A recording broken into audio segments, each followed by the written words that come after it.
Hello everyone, welcome back to another video. I wanted to talk to you about three important subjects today. Two of them are related to the updates on the ground, live updates from what's happening in Lebanon and in Gaza. And the third subject is going to be around the ICJ, where the hearing started today, and some important details about that. I'll start off with Lebanon. Now, obviously, Hizbullah joined the Battle of Al-Aqsa flood since the 8th of October, and ever since then, they've been having ongoing attacks against Israel, including on strategic sites in Israel. Lately, they've had the attacks on the Air Surveillance Command Base in the north and one main northern command center in Safad. Today, they had a massive attack on the Israeli settlement Kiryat Shmone. They launched over 20 missiles on the settlement. Now, the damage that Hizbullah is inflicting on Israel is very, very large. Now, they haven't used their full force yet. With their limited attacks on Israel, is causing a lot of damage. So today just highlights that things are still very much tense between Hezbollah and Israel, and we've had talks that Israel is preparing for a potential expansion of the war with Lebanon. We've had the report about hospitals being asked by the Ministry of Health in Israel to be prepared to get thousands of wounded people from the north. You've had constant threats from Israeli officials, and if you recall, in the beginning of November, the Israeli Defense Minister Yoav Gallant even threatened the Lebanese population. He said the Lebanese need to know that we can do to Beirut what we've done to Gaza, which signals again that these people are genocidal and they only like to target the civil population. They punish the people. They're genocidal by intent, deliberately targeting innocent civilians. So that's what happened in Lebanon today. It's very much intense. And I'm going to talk about a recent update from the Iranian foreign minister in a second after I update you about what happened in Gaza. With regards to Gaza, we still had intense battles today, primarily in Khan Yunis. Most of the parts are still active, like the videos that I spoke about yesterday about them dragging an Israeli group of soldiers to a tunnel opening and detonating it. That was in northern Gaza, the area that they constantly brag about and that they finished off the resistance. It's still very much active and the resistance is controlling the battlefield over there. But in Khan Yunis, we've had very interesting developments. In terms of the attacks, Al-Qassam brigades and Saray al-Quds, the armed wings of Hamas and the PIJ, it's like they're working together almost all the time in Khan Yunis. So today they had coordinated attacks on Israeli tanks. Al-Qassam brigades, they declared that they attacked 3 Israeli vehicles, 2 tanks and 1 soldier carrier with the Yasin 105 RPG missiles, and that they used tandem missiles again. With regards to Israel, they withdrew a brigade today from Khan Yunis, over a brigade. Now, they withdrew this brigade without significant accomplishments. So the only thing that they attacked is the infrastructure. They go destroy everything and then they go out. And the resistance is still very functioning. I mean, you've had the attacks on Israeli soldiers and vehicles today, which signals that they're still there in full force, because Khan Yunis is one of the main resistance hubs in Gaza. So why withdraw a brigade if there's still resistance? Well, apparently, the IDF reported today that they destroyed over 100 tunnels. They destroyed over 100 tunnels. That they found over 300 tunnel openings. They apparently went into many of these tunnels, according to the IDF again, and they found places where hostages were held by Hamas and the Palestinian resistance. Now, why did they say that now, particularly when there's so much resistance going on against them? Well, clearly, they can't handle what's being done to them by the Palestinian resistance. And to justify their withdrawal, and by the way, this doesn't mean that this is a permanent withdrawal. It could well be a tactical withdrawal, because Israel constantly goes in and out all of the areas in Gaza. They don't have a permanent place where they're in and they're fine. They constantly face fierce resistance, and the longer they stay in one location, the more risk they pose to themselves and their soldiers, because Hamas and PIJ, they attack any Israeli base, even in the northern parts of Gaza next to the Israeli borders and Israeli wall. So IDF, they obviously need to justify them taking out that brigade. It is primarily due to the massive attacks that they are getting from the Palestinian resistance. And as usual with Israel, they continue their genocide against the people. I mean, in the past 48 hours, they killed over 100 people, 100 innocent civilians. And the government office in Gaza, they said that Israel kidnapped over 80 bodies and they returned them with missing organs and body parts. Now, this is not new. Israel has done this previously many times, even before this war. Many people who had relatives killed by Israel, whether it's in Gaza or the West Bank, reported that they got their bodies back with operation marks and they didn't have any certain conditions that needed operation, which signals that Israel actually steals organs. These reports are very common, and Israel also has the world's largest skin bank as well. So they're still doing these atrocities. I mean, we've had videos in the past few days of them sniping a woman walking next to her son and grandson, walking from one place to another, seeking refuge from their atrocities.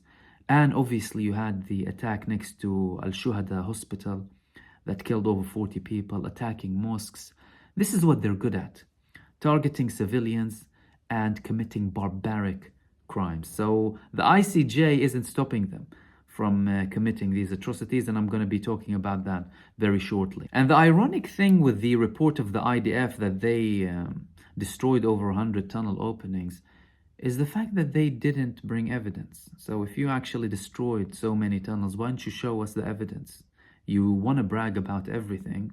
You brag about and post TikTok videos of your stupid soldiers dancing in homes, stealing people's food and abusing people, humiliating them and destroying vehicles, and yet you can't actually prove your claims of destroying these tunnels. Clearly, they've hardly had any success with the tunnels. I mean, they posted that image of their IDF chief last week in a Khan Yunis tunnel, supposedly.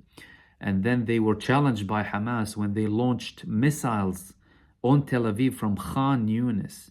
Imagine that. So if you're unable to prevent them from launching strategic rockets, what do you mean you're controlling the tunnels? So it's all propaganda for domestic use, really, to try and find a sign of victory and show a sign of victory that they can't obtain against the Palestinian resistance.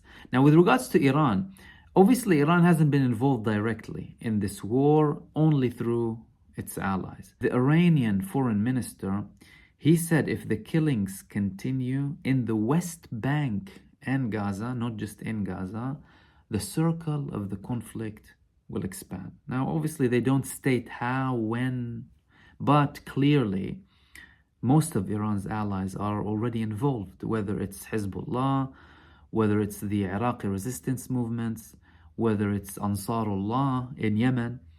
So when the Iranians say that it will expand, then they have very many ways to expand it through multiple allies without getting involved directly. I mean, the scenario of Iran being involved directly in this war is if something really significant happens. And then if Iran gets involved, you're most likely talking about Russia and China as well. Which leads me to the ICJ. Today we've had the first hearing of the ICJ following South Africa taking Israel to the International Court of Justice for crimes against humanity and committing genocide in Gaza, something that Israel is signed to. And the Israelis are worried.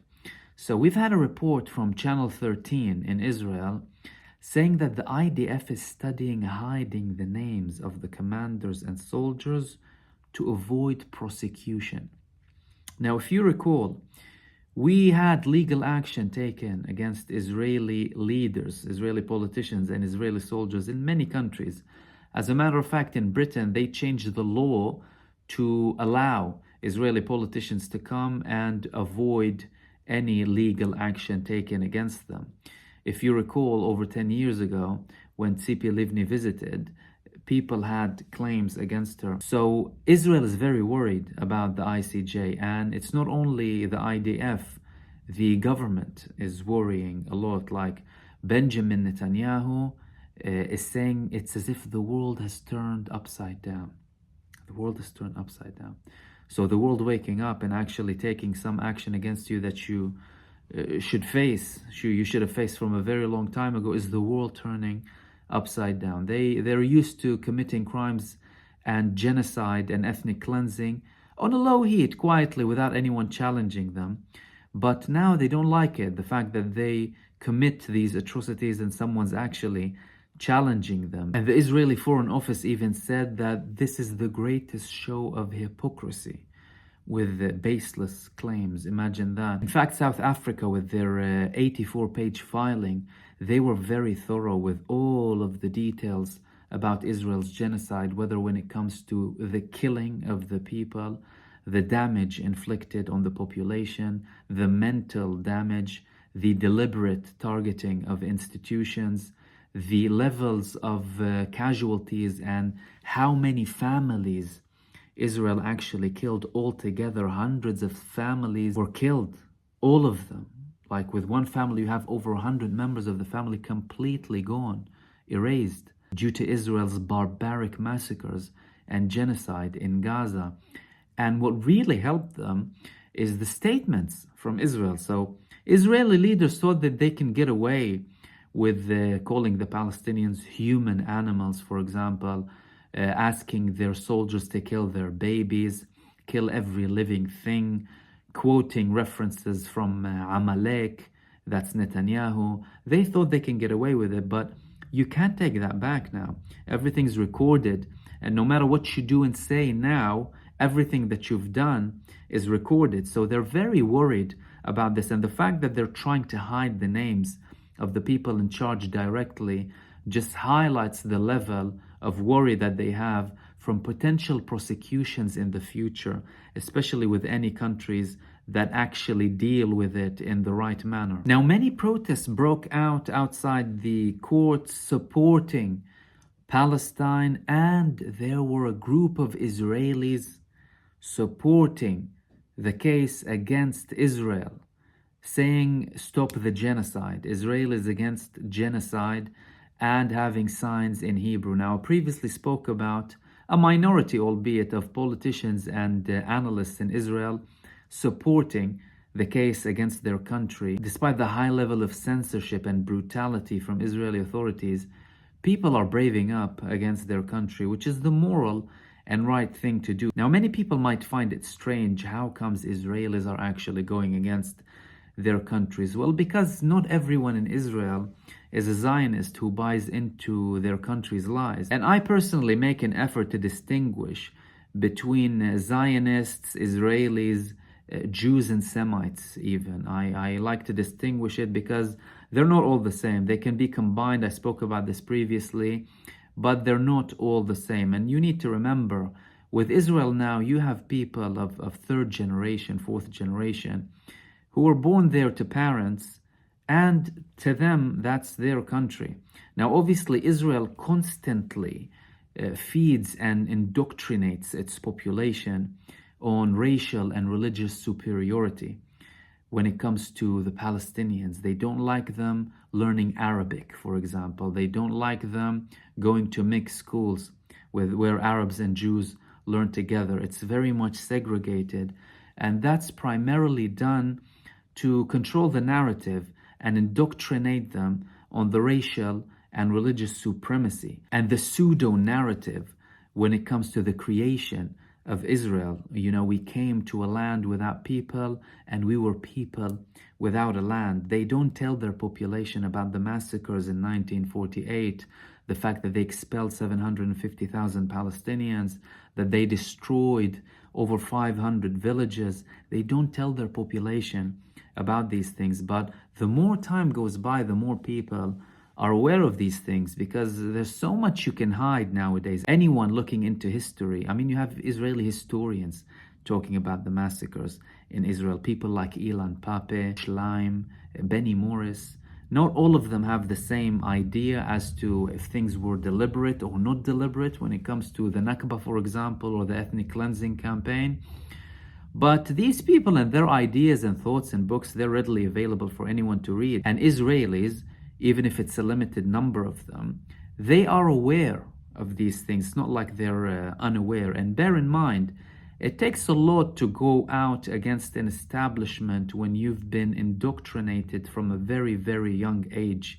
If you're 30, 40, 50, or even older than that, and then you start reviewing what you used to believe throughout all of your life, it's difficult to admit that all of your life was based on a lie, or you spent most of your life living a lie.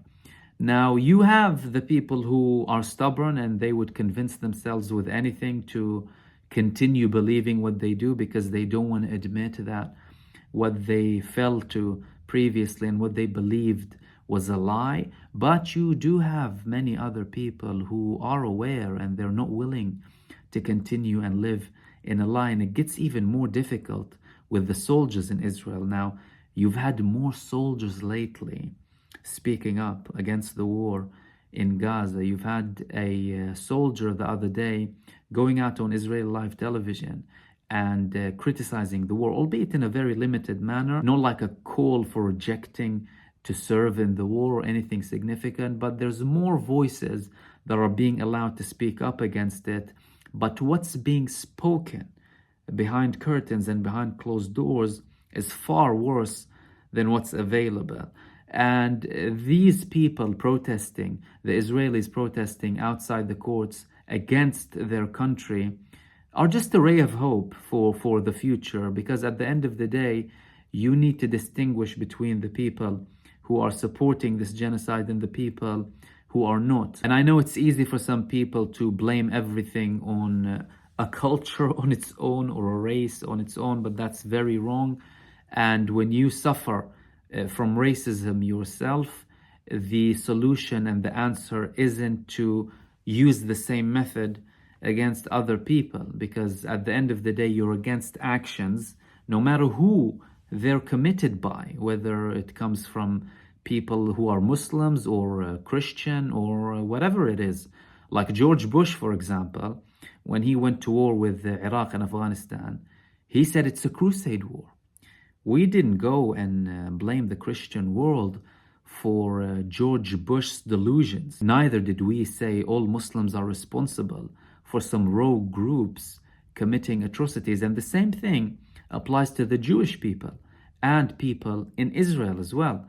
When you talk about the crimes that are being committed by the government, they can be supported by many people, but there are still people with sound minds and who are reasonable, who oppose these crimes against humanity. So it's very important to distinguish, especially when you're talking about long historical conflict such as the Palestinian-Israeli conflict, because at the end of the day, you're looking for a long-term solution and a peaceful solution. So these people are a ray of hope, the people who dare to oppose their government in very tough situations and with very, very strong censorship. And I congratulate these people, and hopefully together we are able to build a better future for everyone in that country, dismantle apartheid and implement equality for everyone from the Jordan River to the sea. And these were the main things that I wanted to talk to you about today. I hope I shed some light as to what's happening and I added some beneficial information for you, and I will hopefully see you soon in the next video. Take care.